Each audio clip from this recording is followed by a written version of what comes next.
I was 23 when my world fell apart. The divorce from Logan had been brutal, not in the way of screaming matches or shattered dishes, but in the slow, suffocating unraveling of everything I had built my life around. One moment, I was a wife and mother, and the next, I was a ghost in my own skin, drifting through days that felt endless, meaningless. Depression consumed me whole, and I couldn't find the strength to climb out of the darkness. I wish I could say I fought harder. I wish I could say that I clawed my way through the grief, held on to my son, Lucas, with every ounce of my being. But I didn't. I couldn't. And because of that, they took him from me. Lucas was only 4 when he went to live with Grandma Kelly, Logan's mother. I told myself it was temporary, that it was for the best. I was in no condition to care for him. I could barely care for myself. And yet, the moment he was gone, I felt a new kind of emptiness, one that made the first seem almost merciful. I missed him with a force that I didn't know how to contain. It gnawed at me in the quiet moments, in the spaces between breaths. I would wake up reaching for him, only to remember that his bed was empty. I could still hear his laughter in the corners of our old apartment, but when I turned, there was nothing but silence. It was Logan's sister, Rachel, who kept me tethered to Lucas in those days. She visited me often, telling me about him, bringing me drawings he made, describing the way he asked about me. "He misses you, Evie," she would say, using the name I had almost forgotten belonged to me. "He asks when you're coming home." Home. I didn't even know where that was anymore. A year passed before I was deemed well enough to take him back. I had fought to heal, clawed my way out of the pit, desperate to have him in my arms again. But when I went to claim my son, Grandma Kelly refused. "You weren't there for him," she said, her voice like iron, like judgment. "I was. I begged. I pleaded. I told her I was better, that I was ready. She didn't listen. She didn't care." It ended in court. That time in my life is a blur of sterile courtrooms and papers I couldn't understand, of being asked to prove myself over and over again. How do you prove you're fit to love your own child? How do you convince a judge that your worst moments should not define you forever? I lost. Lucas stayed with her. That was the beginning of the real hell. The day the ruling came down, I sat on the courthouse steps for what felt like hours, staring at the cracks in the pavement, willing myself to disappear between them. Lucas wasn't coming home. They had decided that my year of recovery, my therapy, my desperate attempt to piece myself back together wasn't enough. That Kelly was more stable, more capable. That my failure, my moment of breaking, was proof that I was unfit. I wanted to scream, to cry, to destroy something, but I had no strength left for any of it. Rachel found me there, sitting in the cold. She wrapped an arm around my shoulders, but I barely felt it. "I'll talk to Logan," she murmured. "I'll try to convince him that this isn't right." I let out a hollow laugh. "Logan doesn't care. He never cared." Rachel didn't argue because she knew I was right. Logan had never fought for Lucas, not in the way a father should. He had given his mother power over everything, let her call the shots. I was certain that if he could, he would erase me from Lucas's life entirely. And for years, he almost succeeded. I saw Lucas, but only when they allowed it. Supervised visits. Limited hours. I was treated like a stranger in my own son's life. I missed birthdays, holidays, first days of school. I missed the way his voice changed, the way his legs stretched longer, his baby fat fading into the sharpness of boyhood. But worst of all, I missed him missing me. At first, when he was still small, he would reach for me, cry when it was time to go. He would ask me, in that soft little voice, "Mommy, why can't I stay with you?" And I had no answer for him. As he grew older, the questions stopped. The tears stopped. It was worse than the pain of him crying, watching him accept that I wasn't coming back, watching the distance settle in his eyes, watching him stop looking for me. Grandma Kelly filled his head with lies. "She didn't want you, Lucas. She couldn't take care of you. She left you." And he believed it. How could he not? I wasn't there to tell him otherwise. The few times I saw him, he was quiet, guarded, polite in a way that hurt. He called me Mom, but there was no warmth in it. It was just a word, something obligatory. And I ached for him. I wanted to shake him, to tell him the truth. That I had never left him, that I had fought, that I had screamed in courtrooms and cried into pillows, that I had spent every night whispering his name like a prayer. But the words stayed trapped in my throat. Because I was afraid of pushing him away even further. Afraid of breaking the fragile thread that still connected us. So I waited. Years passed, and I lived in the shadow of his childhood. I knew when his birthdays were, even when I wasn't invited. I knew which sports he played, even when I couldn't cheer for him from the stands. I knew that he hated living with Grandma Kelly, but that he never said it aloud. And then, finally, the waiting ended. Lucas turned 18. And for the first time in his life, he had the right to choose. The first time he showed up at my door, I thought I was dreaming. He was taller than I remembered. Broader. His face was sharp where it had once been soft, and his eyes, Logan's eyes, my eyes, held something unreadable. For a long moment, we just stood there, staring at each other. I couldn't move. I couldn't breathe. Then he spoke. Evie. The name struck me like lightning. It wasn't Mom. It wasn't cold or distant. It was familiar, like an old song I hadn't heard in years. I opened my mouth, but nothing came out. He sighed, running a hand through his hair. I wanted to see you. That was all it took. I pulled him into my arms, and for the first time in over a decade, my son didn't pull away. The first few visits were awkward. Lucas was hesitant at first, polite in a way that made my chest ache. He still called me Evie, still kept a careful distance, like he wasn't sure where we stood. I didn't push. I let him come at his own pace, let him sit in my living room and sip coffee while we talked about small, meaningless things, his school, his job, the weather. But then something shifted. We had been sitting on my back porch one evening, the sky a deep shade of purple, when he said out of nowhere, "I've always wanted to ride horses." I blinked, caught off guard. Really? He nodded, staring off toward the horizon, as if lost in some distant thought. Yeah, since I was a kid. I don't know why. I just always felt drawn to them. They're strong. Free. Something warm bloomed in my chest. I love horses, I admitted softly. I used to ride all the time.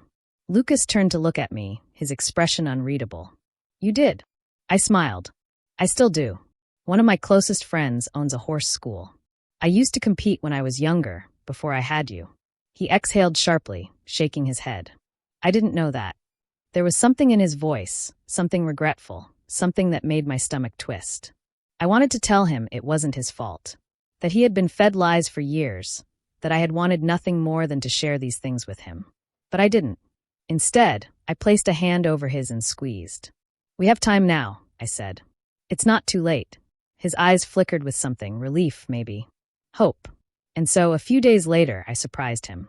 When we pulled up to the riding school, Lucas stared out the window, stunned. Are we? He turned to me, eyes wide. Are you serious? I laughed, stepping out of the car. Come on. He followed, hesitant but excited, his gaze sweeping over the vast open field, the wooden fences, the horses grazing in the distance. This place is incredible, he murmured. I led him toward the stables, where my friend Maria greeted us with a warm smile. So this is the son you won back, she teased. He's got your eyes. Lucas smirked. And apparently her love for horses. Maria raised an eyebrow. Then let's see what you've got. Lucas opened his mouth to respond, but before he could, I was already moving toward one of the horses, a tall, sleek black mare named Eclipse. I hadn't ridden in months, but my body remembered. The second I climbed onto the saddle, something in me woke up. The wind rushed against my skin as I urged Eclipse forward, guiding her into a gallop. The world blurred around me, the pounding of hooves against the earth filling my ears. When I finally came to a stop, Lucas was staring at me, completely speechless. Holy shit, he breathed. I grinned. Not bad for an old lady, huh? He shook his head. That was insane. You looked like you belonged up there. Something in his expression made my breath catch. He wasn't just impressed. He was admiring me. Not as a mother, not as someone who had fought for him, but as a person. I had no idea, he said after a moment. All these years, and I didn't know any of this about you. There was pain in his voice, quiet but unmistakable. And I understood. He wasn't just realizing who I was. He was realizing how much of me he had been denied. I slid off the horse and walked toward him, placing a hand on his shoulder. That ends now, I told him. We'll start over. If you want to learn, I'll teach you. He nodded, his grip tightening around my hand. I want that. And so we did. We started taking lessons together, week after week.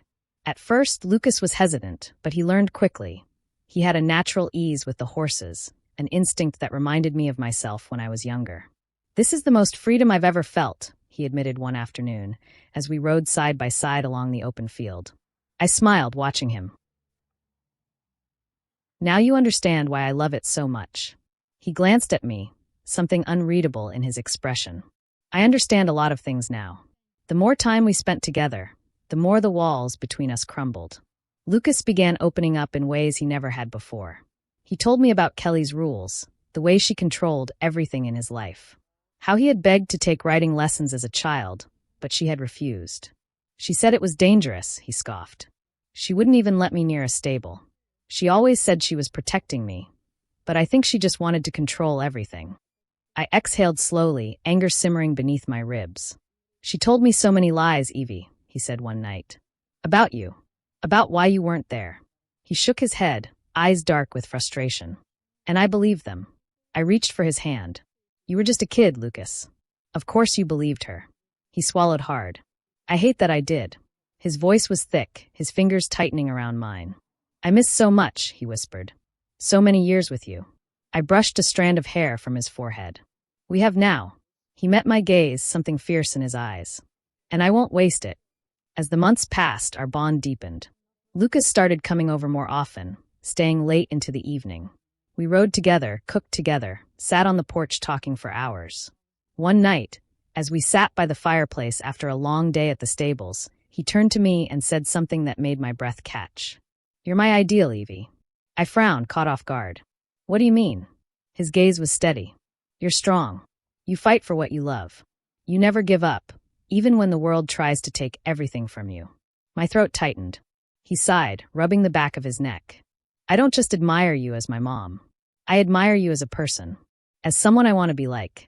Tears stung my eyes. I reached out, cupping his cheek. You already are, Lucas.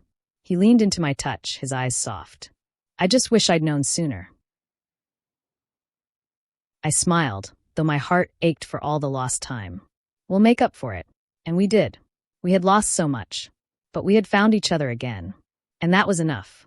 There were nights when Lucas stayed over, stretched out on my couch, his long frame barely fitting. At first, it was just an occasional thing, too tired to drive home, too comfortable to leave. But as time passed, it became more frequent. It felt natural, like he belonged here. Like he was making up for all the years we had lost.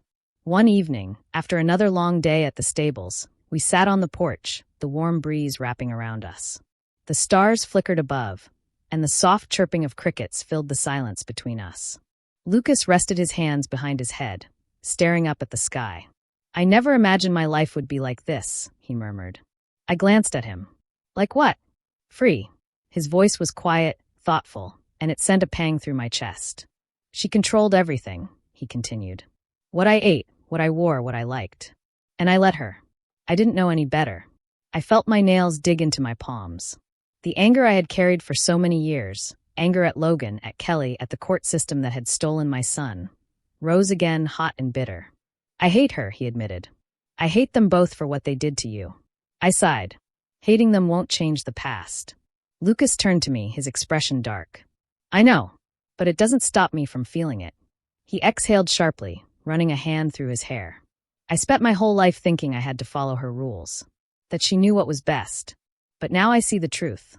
She didn't want what was best for me. She wanted what was best for her. I reached over, placing a hand on his arm. And now, he looked at me then, something raw in his eyes. Now, I want to live my life the way I want to. A slow smile tugged at my lips. That's a good start. Lucas chuckled softly, shaking his head. You make it sound so easy. I leaned back, watching the stars. It's not, but it's worth it. Silence settled between us again, comfortable this time. Then, after a moment, he spoke. I've never admired anyone like I admire you. I turned to him, surprised. You're everything I want to be, he continued. Strong. Brave. You never let anyone break you. I swallowed hard, my throat tightening. I almost did. But you didn't, he said firmly. You kept fighting, even when they took me away. Even when they made you feel like you weren't good enough. I looked away, blinking against the sudden burn of tears. Lucas reached over, his fingers brushing against mine. I wish I had known the truth sooner. I wish I had seen you for who you really are. I met his gaze, and for a long moment, neither of us spoke. Then I squeezed his hand. You see me now, I whispered. The next morning, we headed back to the stables. Lucas was getting better, more confident in the saddle, and I loved watching him ride. He was fearless, determined, the same way I had been at his age. Maria met us at the fence, arms crossed, a knowing smile on her lips. "You've got yourself a natural here." Lucas smirked. "Think I could take Evie in a race?" I scoffed, mounting Eclipse. "You can try." And he did. We took off across the open field, the wind whipping past us, the world a blur of green and gold. Lucas kept pace with me, his laughter ringing through the air, and for the first time in years I felt it, pure, unfiltered happiness. When we finally slowed, breathless and grinning, he turned to me, shaking his head in amazement. "I get it now," he said. I raised an eyebrow. "Get what?" "This." He gestured around us. "The freedom. The adrenaline. No wonder you love it so much." I smiled. "Took you long enough." We spent the rest of the day at the stables, riding until the sun began to dip below the horizon. Lucas watched me carefully, studying the way I moved, the way I handled the horses, and something about the way he looked at me made my stomach flip. Admiration. It wasn't just about the riding. It was me. He admired me. And for the first time, I let myself accept it. That night, we sat by the fireplace again, our bodies sore from the day's ride. Lucas stretched, wincing slightly. "I think I pulled something." I smirked. "You're getting old." He shot me a look. "Says the one who was complaining about her back this morning." I laughed, shaking my head. Lucas fell silent, staring into the flames. "I wish I had grown up with you." His words were soft, but they cut through me like a knife. I swallowed hard. "Me too." He sighed, rubbing the back of his neck. It pisses me off. How much she lied to me. How much she took from me." I reached for his hand. "She didn't take everything." He looked up, eyes searching mine. "You found your way back to me," I whispered. "That's what matters." His fingers tightened around mine. "I won't let anyone take me away from you again." I felt my breath hitch. The conviction in his voice, the raw emotion in his eyes. It was almost too much. I squeezed his hand. "You never have to leave." And he didn't. As the days passed, Lucas spent more and more time at my house, until eventually, he stopped leaving at all. He moved in without ever saying the words, without making it official. It just happened. We fell into a routine. Mornings at the stables, afternoons spent cooking together, evenings on the porch, watching the stars. He learned everything about me. And I, in turn, learned everything about him. Our favorite foods were the same. Our humor identical. We moved through life with the same rhythm, the same unspoken understanding. It should have felt strange, but it didn't. It felt like home. One evening, as we sat in the quiet, Lucas turned to me, his expression serious. "I love you, Evie." I smiled. "I love you too." He shook his head. "No, I admire you. As a person. Not just as my mother." I exhaled, my chest tightening. "You're everything I want in my life," he continued. "The kind of person I want to be. The kind of person I want beside me." His voice was thick with emotion, his gaze intense, unwavering. And for the first time, I truly understood. Lucas had found me, and he wasn't letting go.